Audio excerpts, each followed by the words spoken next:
Hối vãi. Wow, anh nhìn đi vệ sinh mà anh cũng không giả. Mình chia tay đi. Em thay đội gì đấy, em trả lại quà anh đi. Nhạc đâu.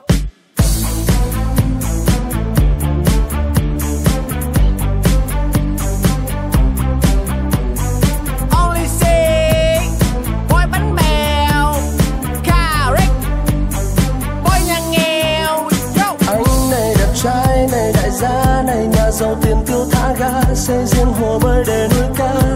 Còn anh thì nghèo khó, tiền chẳng có, nhà nghèo thì mẹ đâu có cho, xây riêng công viên để nuôi chó.